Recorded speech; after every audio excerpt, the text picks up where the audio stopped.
Baik, assalamualaikum warahmatullahi wabarakatuh. Di sini saya akan menjelaskan mengenai menstrual cycle, di mana untuk menstruasi ini merupakan keadaan fisiologi dan siklik berupa pengeluaran sekrets, berupa darah dan juga jaringan mukosa dari uterus melalui vagina yang dikendalikan hormon secara normal. Nah, di sini untuk siklus menstruasi ini terdiri dari ovarian cycle, di mana untuk ovarian cycle ini terdiri dari perkembangan folikel atau kematangan folikel dan juga dari ovulasi. Kemudian untuk uterine cycle di sini merupakan terjadi prosesnya penebalan dan juga peluruhan dari fungsional endometrium. Nah, di sini saya akan menjelaskan terlebih dahulu mengenai ovarian cycle. Untuk ovarian cycle ini terdiri dari primordial follicle sampai dengan terbentuknya corpus albicans. Nah, untuk primordial follicles, di mana di primordial follicle ini terdapat oosit primer dan terdiri dari single dari granulosa sel. Kemudian untuk yang primary follicle ini terdiri dari dua layer granulosa sel dan juga terdapat oosit yang dikelilingi oleh glicoprotein yang disebut dengan zona pellucida. Kemudian untuk secondary follicles di sini terdapat struktur antrum. Nah, ini yang berwarna biru, di mana antrum ini merupakan kantong yang berisi cairan, dan di secondary follicle ini juga sudah adanya TK sel, di mana untuk TK sel ini terdiri dari dua, yaitu ada TK interna dan juga TK eksterna. Untuk TK interna ini akan menghasilkan hormon androgen, yang mana hormon tersebut dibutuhkan dalam sintesis hormon estradiol atau estrogen. Kemudian untuk TK eksterna berfungsi sebagai connective tissue yang akan melindungi folikel dan juga oositnya. Kemudian di sini setelah secondary follicle akan menjadi mature follicle, di mana di mature follicle ini terdapat struktur corona radiata. Nah, corona radiata ini akan mengelilingi oosit dan bagian dari granulosa sel, di mana corona radiata ini berfungsi untuk memberikan suplai nutrisi ke oosit ketika oositnya ini lepas dari ovarium. Kemudian setelah folikel ini matur, akan terjadilah proses ovulasi, di mana proses ovulasi ini merupakan proses dari keluarnya oosit sekunder dari ovarium. Nah, saat oosit sekunder ini mulai matur, akan dilepaskan dari ovarium, kemudian akan ditangkap oleh fibri dan akan masuk ke tuba falopik dan akan mengalami pergerakan ke uterus dengan dibantu oleh silia yang ada di tuba falopik. Kemudian selanjutnya akan terbentuk corpus luteum. Nah, di mana folikel yang sudah mengalami ovulasi tersebut akan berubah menjadi corpus luteum. Dan corpus luteum ini akan mengeluarkan hormon progesteron dan juga estrogen. Kemudian akan terbentuknya corpus albicans. Nah, corpus albicans ini akan terbentuk jika corpus luteum ini tidak terjadi fertilisasi. Dan corpus albicans ini merupakan jaringan fibros yang tidak memiliki fungsi.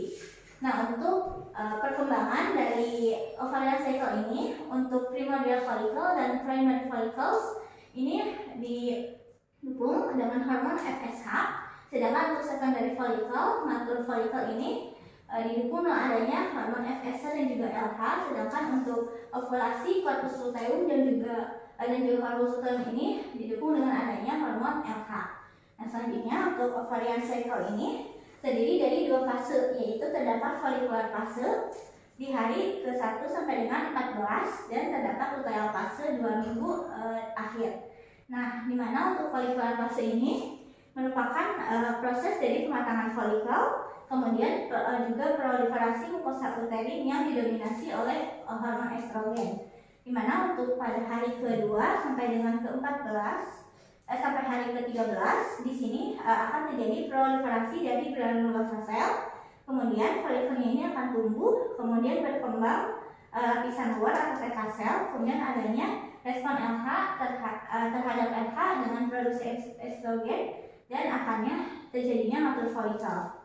Kemudian pada hari ke-14 di sini pada saat ovulasi, peningkatan LH ini akan menstimulasi terjadinya ovulasi, sehingga nanti akan ruptur dari folikelnya dan akan keluarnya oosit sekunder dari folikel tersebut.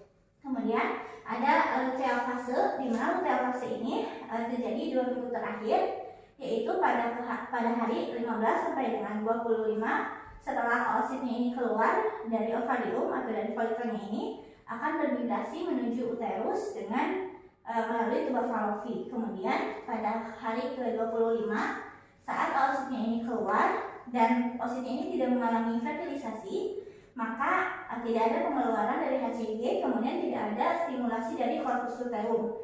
Maka corpus luteumnya ini akan mengalami apoptosis, sehingga akan terjadi penurunan dari produksi estrogen dan juga progesteron, dan akan terjadi peluruhan dari endometrium karena terjadinya vasokonstriksi dari arteria spiral. Kemudian akan terjadilah menstruasi sehingga terjadi peluruhan tersebut. Kemudian pada oosit yang tidak terfertilisasi atau tidak mengalami fertilisasi, maka tidak ada pengeluaran HCG, kemudian stimulasi dari corpus luteum, kemudian adanya produksi dari estrogen dan juga progesteron untuk mensupport kehamilan, sehingga terjadilah penebalan dari endometrium. Kemudian di sini untuk uterine cycle di sini terdiri dari 3 fase, ada proliferasi, ada menstrual fase, kemudian proliferasi fase, dan juga secretory fase. Di sini untuk menstrual fasenya, untuk fungsional layernya ini saat menstruasi, maka endometriumnya ini atau fungsional layernya ini akan meluruh, dan saat akhir menstruasi maka endometrium yang tersisinya ini akan sangat tipis. Kemudian pada proliferasi fasenya di sini pada fungsional fasenya ini akan mengalami regenerasi, dan pada secretory fase di sini fungsional layernya ini akan lanjut berdegenerasi, kemudian akan terjadi akumulasi dari uterine gland dan juga dari sekresi glikogen. Nah, untuk fase-fase menstruasi secara umum terbagi menjadi 4 fase. Yang pertama ada menstrual fase, kemudian pre-ovulatory fase, ovulasi fase, dan post-ovulatory fase. Dimana untuk menstrual fase ini biasanya berlangsung selama kira-kira 5 hari pertama dari siklus menstruasi. Terjadi saat lapisan endometrium atau fungsional layernya ini meluruh karena adanya vasokonstriksi dari arteri spiral. Kemudian selanjutnya pre-ovulatory fase ini terjadi di antara waktu setelah akhir menstruasi sampai sebelum ovulasi. Kemudian selanjutnya ovulatory fase ini biasanya terjadi pada hari ke-14 di mana ruptur dari matur folikel ini dan akan terjadinya keluar oosit sekunder, dan biasanya pada ovulasi ini terjadi LH surge atau adanya hormon LH yang tinggi yang mencapai puncak pada masa ovulasi ini. Yang selanjutnya ada post ovulatory fase, di mana post ovulatory fase ini terjadi pada hari ke-15 sampai dengan ke hari 28 dari siklus menstruasi. Baik, demikian penjelasan dari saya mengenai siklus menstruasi yang terdiri dari ovarian cycle dan juga uterine cycle. Hatur nuhun.